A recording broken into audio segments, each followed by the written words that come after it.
Thank you guys so much for choosing to spend part of your afternoon with me. I am thrilled and honored to be here today. So I'm a Wingate grad. I graduated in 2005. This is me walking across the stage, not realizing I would be back here 13 years later to do this. So thank you, thank you, thank you. I have other pictures of this day, but I thought I would put this one up here because if you see above this gentleman's hat, this 8 months later, I went on a date with him, and 3 years later, I married him. And so that's my husband back there, Brandon Crumpton. He's class of '03. But this girl, Rosy, didn't know what was going to be of her life as she walked across the stage. I had a plan. I wanted to go to school. I wanted to graduate in 4 years, which I did. I wanted to go get my master's program. I was going to go get a high-paying job. I was going to pay off all my student loans, work to support my family, work to support myself, and live a happy life. And 13 years later, I landed on my feet. I live a happy life, but things didn't go exactly how I had it planned out. This is where I landed. This is Developmental Disabilities Resources. This is the office that I work at today and the office that I worked at 5 months since I graduated. So I've been there almost 13 years. At how I landed there is in 2005, I applied to a one master's program, local program here in Charlotte, and I didn't get in. And I found out only a few weeks before I was graduating. So I panicked a little bit, and then I realized I need to get a job. And so that same summer, 2005, Hurricane Katrina hit. And I was at home. I was looking for jobs. I was trying to send out my resume, work on my resume, and do all those things. And I couldn't stand to be home idle watching Hurricane Katrina and all of those families just be displaced. And so what I did is I signed up with the Red Cross, and I spent September of 2005 down in Louisiana and Mississippi helping families in need, helping out, giving out medical supplies, food, cleaning supplies, and all the things that Red Cross asked me to do. Before I went, I sent out my resume to 21 different places, and DDR was one of those places. And when I came back, I had 2 phone calls. DDR was one of them. When I started at DDR, I had no experience. I was fresh out of college, and they took a chance on me. And my boss, after a couple interviews, said, "Okay, we're going to start you out. You're going to answer phones and get to know a little bit of what the company does and see what kind of questions get asked and those sorts of things." So I started out answering the phones, kind of shadowing the ladies up front, and a few months later I was given the title of associate professional. As an associate professional, I got to work a case. And so I was a psych major here at Wingate, and all I wanted to do was get a job at least in my field, right? So I mentioned I applied to different places, and developmental disabilities was one of those places that I got to use my degree. At DDR, we serve over 900 families that have developmental disability and intellectual disability or mental health disorder. And so we serve over 700 families. We employ over 900 direct support staff, and 75 clinical staff work out of this office or the office in Gastonia. So as an associate professional, I got to be a part of actually interacting with one of those families. And I got to read a psychological eval, and I got to work on goals, and I got to kind of get my feet wet and go out there. And so I was very thrilled to have that position. 2 years in, I became a qualified professional. And as a qualified professional, you get a full caseload. You get to work the harder cases. And so I was growing, I was learning. And then 2 years later, I was promoted to Latino Services Coordinator. And as a Latino Services Coordinator, our Latino population was growing. And so I got to be a part of that. And then I was promoted to be a program director. And as a program director, I was supervising the people who supervise the direct care staff. So again, more growth, more learning. And then about a year and a half into that, I was promoted in the current position that I have, which is Quality Assurance, Quality Improvement Director. And I've been in that role, it'll be 5 years in July. And in that role, I work directly under my CEO. I write the policies and procedures for our organization. I lead any grievance investigations, complaints, Medicaid fraud investigations. I represent my agency at external organizations and among other things.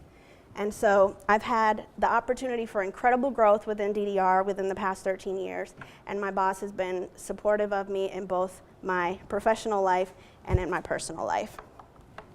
This is actually my boss. I got permission from her to share this picture because she doesn't like pictures. But this is my boss, Gina, and this is her supporting me at my launch party in January of this year. That's her holding my book and spending the evening with us.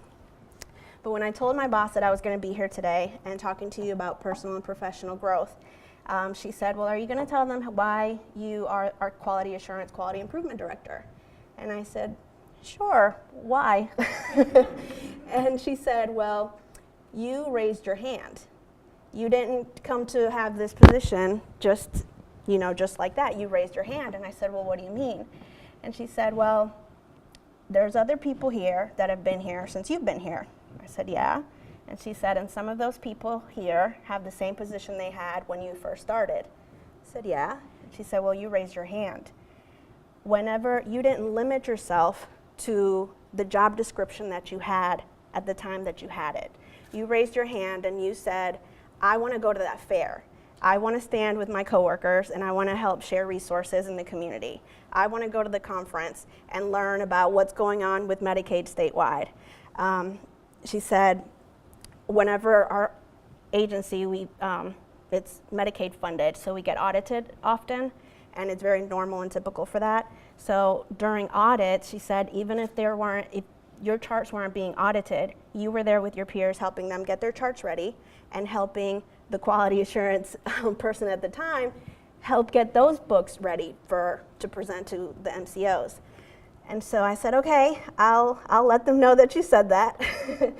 And then she told me also to tell you that the other two things that she really looks at is, she said, tell them to have somebody else look at their resumes before they get turned in.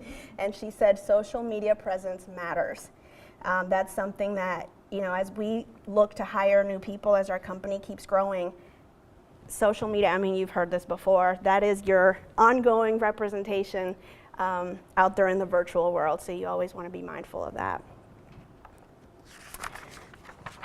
I want to tell you about my experience and the lessons that I learned, and I didn't learn this until after I graduated from here. It's a lesson on attitude, and I don't know if it applies to you or not, but it was my experience. A typical day for me when I was a student here, I'm a commuter. Are there any commuters in the room? Nice. Are there any psych majors in the room? All right. Are there is there anybody here who just needs a lyceum credit because it's April and you're getting ready to graduate? Nice. All right, cool. But when I was a commuter here, right? And for me, my attitude here, it was a poor attitude. I wasn't rude to students. School was a means to an end for me.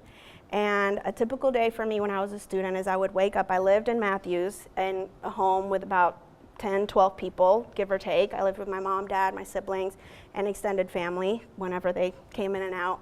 So I lived in Matthews. I slept about 4 hours a night. I would wake up. I was responsible for taking my mom to Charlotte, where she worked, and she worked 7 to 4.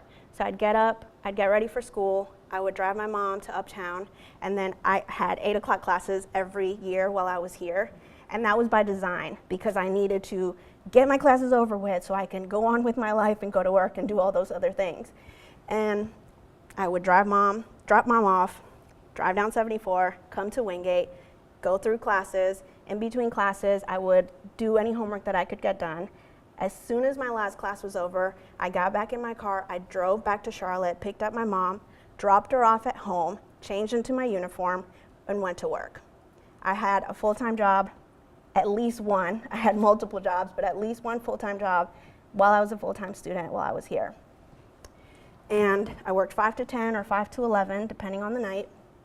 And I'd come home, do my homework, fall asleep, usually on the couch, and get up and do it again the next day. In my household, you were an adult. you had to contribute towards paying the bills. And so every week we'd get together and we'd figure out what was due that week, who was going to pay what, and take care of the smaller children in the house.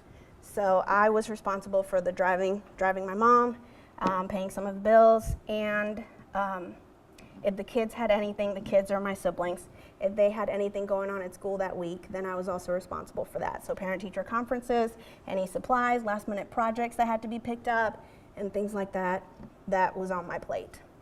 So while I was a student here, I lived and I walked around like I was the only person that had this life. I just had this bad attitude of that. And I didn't take the time, I didn't, realize that I wasn't alone in this. There's other people that work and go to school. But because I didn't take the time to form relationships, to build relationships, to even get to know some other people, and build relationships with faculty, understand that mentor-mentee relationship, I feel like I did a disservice to myself. As a student here, I mentioned I had some few breaks in between classes, and I used to write even back then. So when I'm not working for DDR, I'm also a writer. I published a book, and I also write for an online publication called Elephant Journal. I don't know if any of you read it. I also publish articles on my blog, Big Sister Diaries. And so I've been a writer for a long time. These are actually my journals over time, and the one with the lowercase r contains poems that I wrote while I was a student here at Wingate. And so I wrote about those things that I didn't think I could speak about out loud. It was my outlet. I wrote about my family stress and time challenge and whatever boy had my heart at the time and all those things, right? But I didn't realize that if you write, you're a writer. I just started calling myself a writer recently when I was published, but it was something that I didn't realize until much later. So I wrote a book. In 2010, I had a life-changing experience when I'm originally from Panama, the country, and my mom and I moved to the United States when I was about 7 years old. And when we came, my dad stayed behind. I lost complete contact with him. And over the years, it was a taboo subject at home, and I didn't really bring him up. And I had memories of him. I was 7 years old, so I remember him. And I didn't get the courage to want to even find out or learn anything about him until I was 26 years old. So that was about 2010. And I Googled his name. And my dad's name is a very different name. He has it's a unique name. And so I Googled him and tried to search through and see if there's anything that I could find on him. And what I found was a 17-year-old boy with his name in Panama. And he was on a social media platform called Sonico. It's a Spanish social media platform. And so I didn't know anything about it. I very hesitantly joined this social media place, and I went to see, like, what can I learn about this person? Are we family? Who is this boy? And I didn't find anything about him. It was just the name, 17, and the location. And so I thought about it, and I said, I can't let this go. I need to see if we're family. So I sent him a message, and I said, hi, my name is Rosanny Lynch. That's my maiden name. I live in the United States. I think we may be family. Here's my email address if you'd like to reach me, or I'm also on Facebook. As soon as I did that, I was my heart sunk. I was nervous. I didn't know what I had done. Does this person know anything of me? If he does, what's going to happen? Fear of rejection. If he doesn't know anything about me, have I sparked some family drama and some questions? And so days went on, and I didn't hear anything. 2 long weeks later, he messages me back, and he says, I know exactly who you are. You're my older sister. And my heart just broke. He knew who I was, and I knew nothing of him. And I learned that this was my brother, and that I had another brother and a sister that I knew nothing about. He connected me to my father. 6 months later, my husband and I flew down to Panama. We met, and we've been connected ever since. When I came back, my husband said, "You have a story to tell." And so that's when I began writing my book, and which started out as a memoir, but it became a fiction novel over time.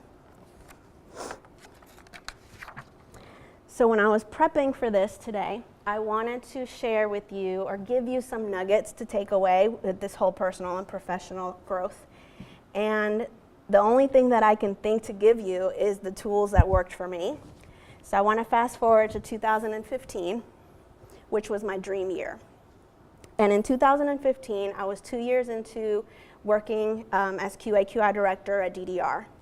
And the first 2 years in this role were incredibly difficult for me.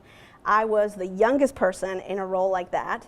I was constantly challenged by my coworkers that were older than me, and they questioned, I don't know if it was insecurities on their part, but it was extremely challenging, and they couldn't really accept the role that I was in. And 2 years in, it's when I gained my confidence in that I had earned this. I worked hard. My boss saw this in me, so I need to just do that role. And it was then when I felt like, okay, I got this. We got this, and I slowly earned everybody's, I guess whatever that was needed. So things were good. My husband's company was doing well. Things at home were going well, but I was still unhappy. And I had this 5-year manuscript. I wasn't confident in it. I wanted to be a writer. I wanted this. I had this idea of a blog, but I was fearful to launch it. And so that vision just it was a daydream that I couldn't seem to shake. And so I figured it's time for me to do something with it and turn it into some action. And so I decided to set out a plan. And what that looked like was I had this role where I was a supervisor. I was a wife. I wanted to be a good wife. My husband books entertainment, so he plans events and we attend events in the evenings. Being a good wife meant I wanted to be there with him with networking opportunities. I wanted to be there and spend evenings together at these events where we wouldn't see each other, we'd miss each other. I wanted to be a good sister, I wanted to be a good daughter, good friend, and so I'm juggling all these things, and that's my own internal pressure, by the way. And so that dream of being a writer and being a published author, I kept putting all these other things as priorities. So when I made this commitment to, I need to turn this into action, it meant I had to be a little disciplined. And so what that looked like for me was setting my alarm clock for 4 a.m. and writing for 2 hours before I had to get ready for work. It meant whenever we said goodnight at 10 o'clock, 10:30 at night, I went and fired up my laptop and sat in the living room and started writing for as late as I could. It meant Saturday mornings, instead of going to a concert or spending time with family or whatever it was, it meant saying no to some of those things that had come up, but saying yes to the commitment that I made for myself. And so it was discipline. It was sacrificing those things that came up because I didn't want to let myself down. And I didn't want to, I wanted to play this out for me. And while I was doing that, I also had to learn to practice some self-love and be patient with myself, because all of these other roles that I was juggling are things that I enjoy and I like to do. But I could work on all these things, and if I was patient and I kept working and just basically doing the best that I could, it was going to play out exactly how it needed to be. So I realized I had this manuscript, and I was very focused to do it, and I did it, and I finished it. And then I realized that when I executed this manuscript that I was actually content with, then fear sank in. And it was because I can't describe it any other way than telling you that I knew that I couldn't hold it and keep it to myself. I knew I had to share it with the world. And it was through experiences, through listening to other people about some things that I had been quiet about before and I had written. I wanted to share it to say, me too. You're not alone in some of these things, some of these themes that are happening. And so I wanted to, there was a greater purpose in it. So that's when I take you to my 2016 year, which is my year of Gutsy. And my year of Gutsy, and I formally adopt a word. So instead of like doing a New Year's resolution, I pick a word for the year. So January of every year, I choose this word, and I do it based on whatever experience, whatever I need at the time. And so I had just come out of my dream year, and I realized in my dream year that I was putting things into action, but then I'd get to a certain point, and then I got scared, and I didn't want to push through it. And so my Gutsy year for me meant saying yes to things that scared me. And so I had the manuscript, I wanted to share it, and I gave it to three of my sisters who read it. They read it, they gave me great feedback. At the time it was a memoir, so we had some good conversations about it. And then I said, okay, I really need to share this with someone else that's not gonna care about my feelings and tell me the real truth. And so I sought out, I did some research, and I sought out a memoir writing expert. She's out in Seattle. Her name is Theo Pauline Nestor, and she published a book called Writing is My Drink. And so I ordered the book, I read the book, I loved it, and I reached out to her and I said, hey, would you mind, it's my first book, would you mind reading it and giving me your honest feedback? And she did. And when she came back, she told me, she's the first professional that read my manuscript and filled me with incredible energy to push through. But by saying and giving me the highest compliment, she said, one day your book is going to be a movie. And I believed her. I bought it. This is great. It made me feel wonderful. After talking to her, I decided, okay, I kind of don't want to do this as a memoir anymore. I want to publish as fiction. And so she referred me to her colleague, Sonora Jha, who also published a book, a fictionalized memoir, which is called Foreign. And so I had some conversations with Sonora, and we chatted. She read my book and also gave me, good positive feedback. And so then I worked on that. I did all those things, and then I thought, it's still not ready. I need more. So I sought out beta readers. Does anybody know what beta readers are? So I sought out 10 people that I knew, but I wanted to test out my book to different audiences. So these 10 people I knew, but at different capacities in my life, and 8 of the 10 were women, but I got 2 males to read it because I wanted to make sure that the book was also appealing to both. And they read the book, they gave me feedback, I honored it, and then I was ready. And being gutsy meant believing in my work and trusting my work and being vulnerable, not only to the art of your writing, but the content of it. And when I was being gutsy and saying yes to all these things, I didn't realize, bless you, I didn't realize that just because I said yes to all these things, I thought I was gonna get yeses back. But being gutsy means you're gonna get some no's. And so that's what happened. Right when I had gotten this great feedback, 15 people read it. Sam, funny story, so I'm a part of a writing group in Matthews. Sam is a member of that group as well. And my writing group workshop chapter 1 of the story, so Sam's already read chapter 1. So, but once it was time to publish the book, or to query for the book, I made the time. It was more of that sacrificing the time to figure out how to query. Does anybody know what querying is? Okay, so when you're getting ready to send your book out, you want it to be published, you submit, querying is basically researching and submitting your information to those publishers. And it looks different for different publishers. So some people want, send me chapter 1 and a letter, or send me your synopsis in the first 10 pages, or send me the first 3 chapters in an email.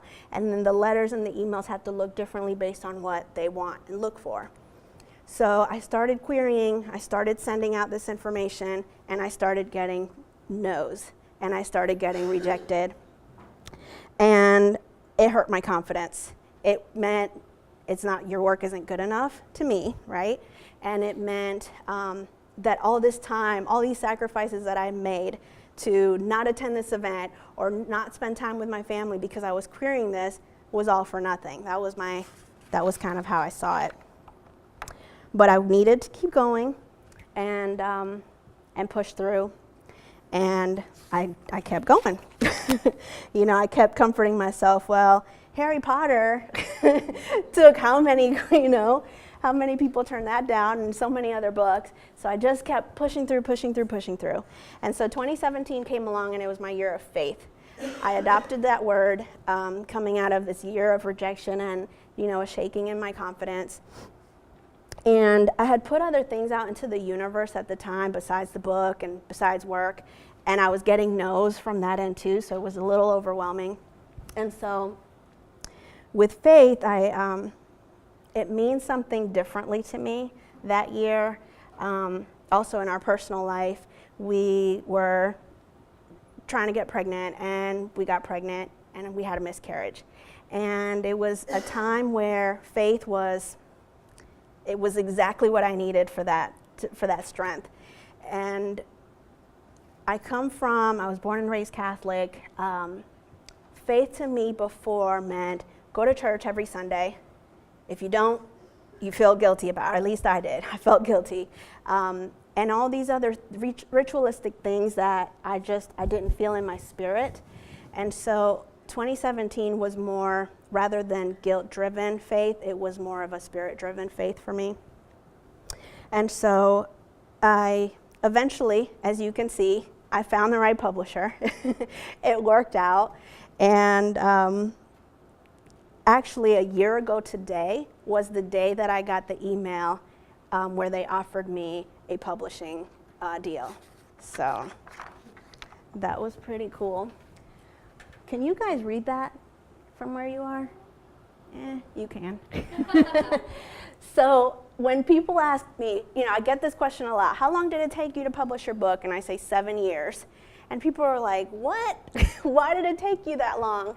Because all they see is what's above the iceberg. You publish the book, you had your launch party, you celebrate, and now you're marketing it.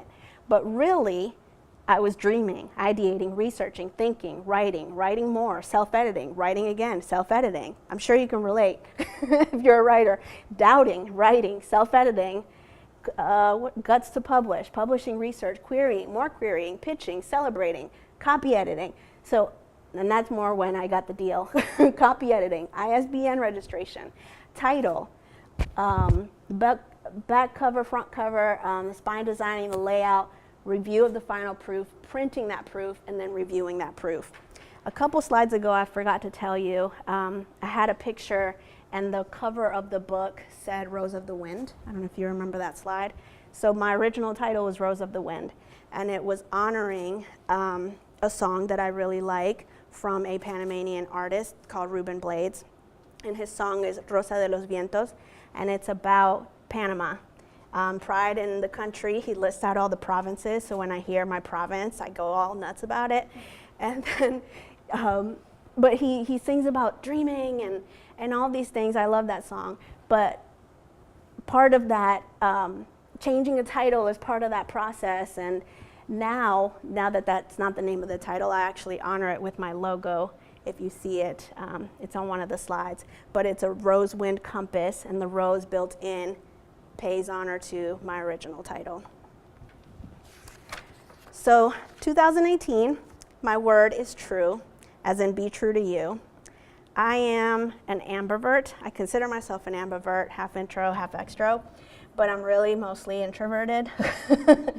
And I tend to walk around with this guard up all the time.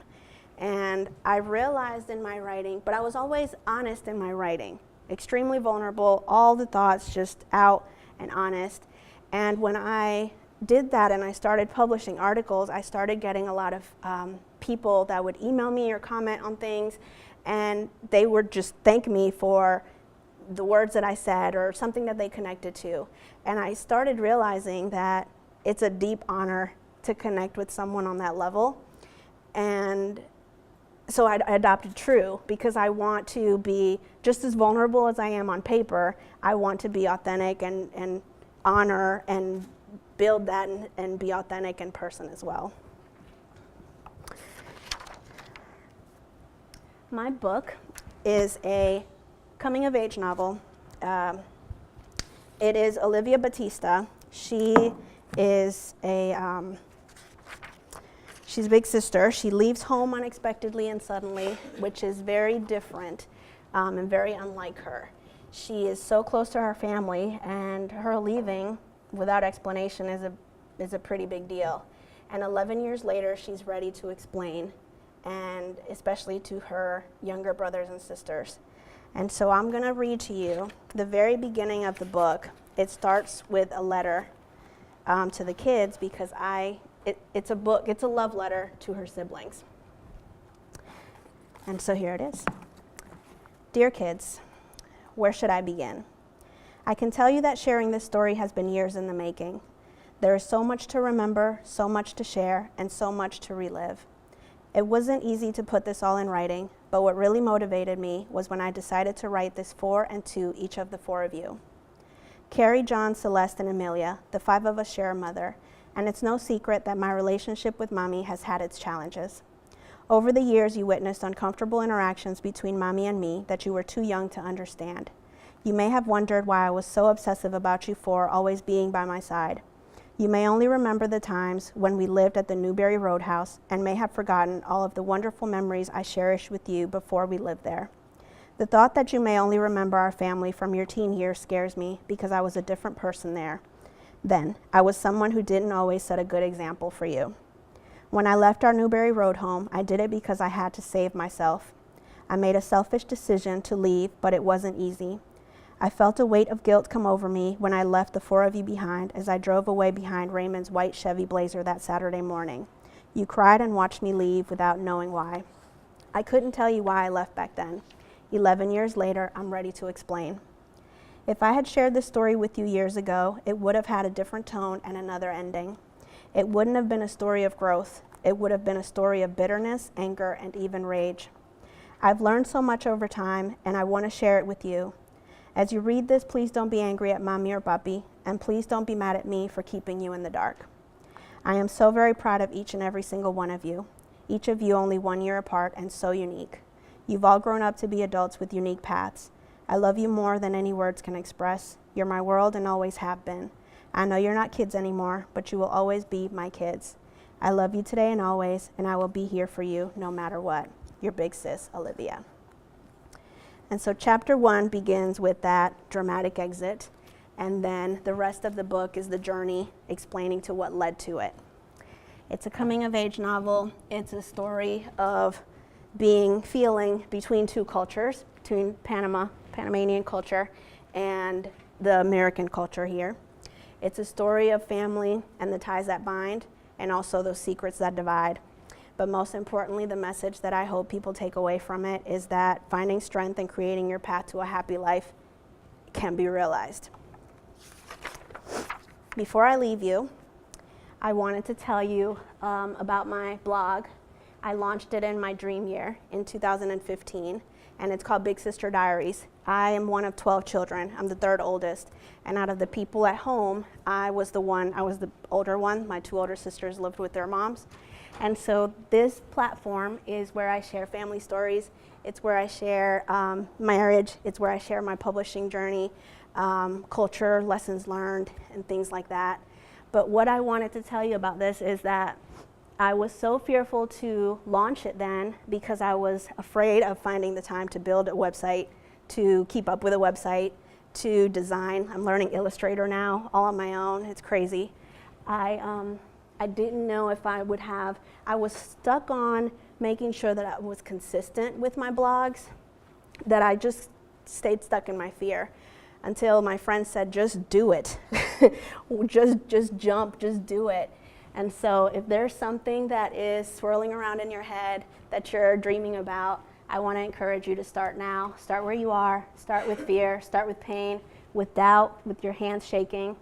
Start with voice trembling, but just start. Start and don't stop. Start where you are with what you have, and just start. Your passion will lead to your purpose. This here is my contact information, my blog and my social media handles. I will be here to talk to you or to sign books if you're interested. Thank you guys so much.